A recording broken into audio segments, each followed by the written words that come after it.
Congratulations to the organisers of the 9th African Women Writers Symposium for compiling this exciting programme and for inaugurating the African Women Writers Literary Award.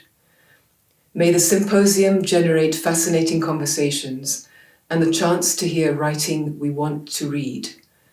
May the African Women Writers Literary Award generate new and great writers, because more than ever, we need the comfort and challenge provided by a good book.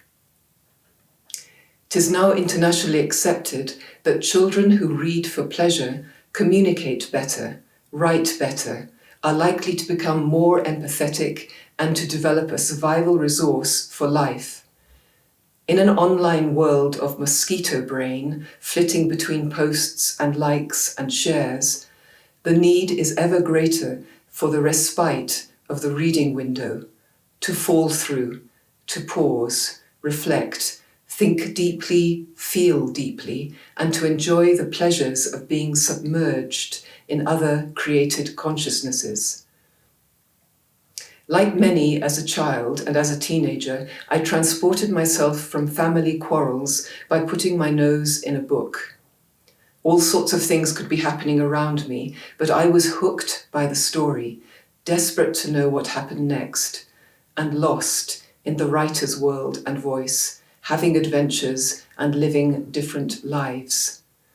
I indulged that joy again throughout the hard lockdowns, reading whatever I felt like. I read hundreds of books, African, American, Mexican, Canadian, Japanese, Caribbean, Irish, Japanese, feasting shamelessly on the pleasures of random reading. I was brought up in a country where books were both plentiful and cheap, so the love of reading was easy to acquire. Here we still have a book tax, and too many children associate reading with punishment, and most attend schools with either impoverished libraries or, alas, no libraries, as admitted very recently by the Minister for Basic Education. 74.2% of South African schools have no libraries, and 82.6% of schools have no laboratories.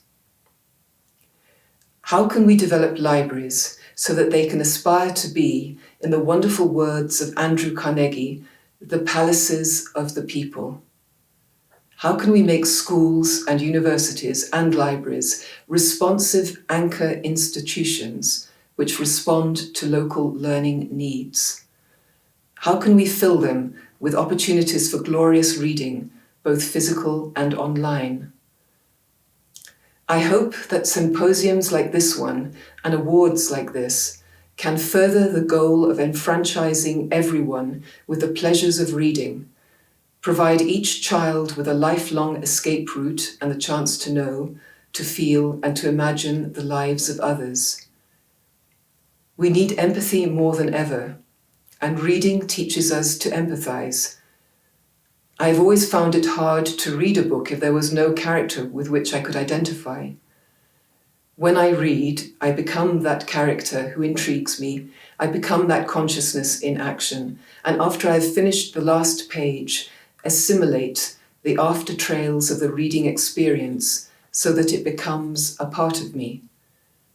That is why reading widely is fun, and why it is important that this symposium is African, not just South African. I once helped to facilitate the Cain Prize workshop for shortlisted writers with Veronique Tadjo at a lodge by Lake Victoria in Uganda. There were writers there from Kenya, Nigeria, Botswana, Zambia, Zimbabwe, Côte d'Ivoire, and some arrived via Johannesburg, London, and New York. Each evening we sat around a table with laptops open and read from drafts. Around us were views of the Great Lake and the occasional fishing vessel. The stories were diverse and rich. As we listened, through the literal windows, we could stretch our eyes across an African lake the size of an ocean. Through our laptop windows, we could expand the storytelling circle to include anyone in the world, And indeed, responses to drafts came from not only the participants in the room, but also from friends across the whole world listening online. I hope that this symposium and prize can facilitate such a feast from such a vantage point, that it will promote writing connected to this continent, which can speak across countries and into the world and allow us to listen to the stories which women can tell. Of course, it would be a fallacy to believe that only women can write about women. One of the finest novels I read during lockdown was by the prize-winning Irish author Sebastian Barry, writing about his distant relative, Annie Dunn, who lived decades ago in rural Ireland, an unnoticed, hunchbacked spinster, who becomes, as he takes us with her, the central consciousness of her own quietly heroic life.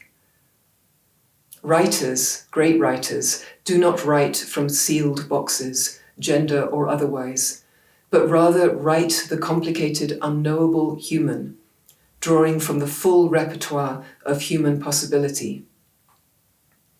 Part of that human complexity is that the feminine and masculine are inextricably entangled. Women's writing can offer views into previously unseen lives, but even as they write, masculine voices are likely to be present and not necessarily as enemies. Pauline Marshall, in her work From the Poets in the Kitchen, described the Haitian mothers who taught her how to use language as they washed the dishes in the kitchen sink, trading their words like gold coins. However, she equally cites Conrad to describe the art of the poets in the kitchen and its effect on her developing literary sensibility.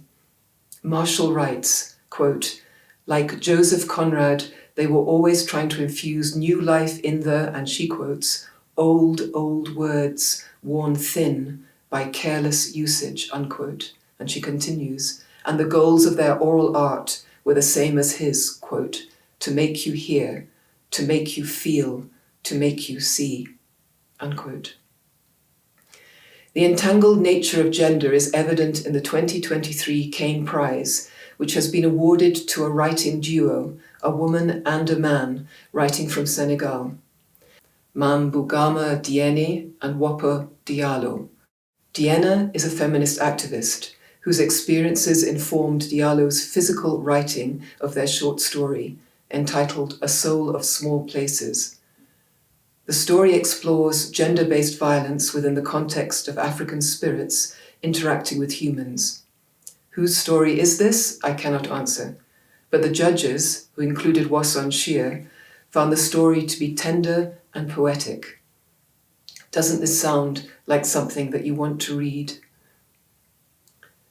Let us celebrate African women's writing, trust that it will expand our empathy and our pleasure, travel the world and back, reflect the interwoven nature of gender, and offer us something which we have not read or thought before.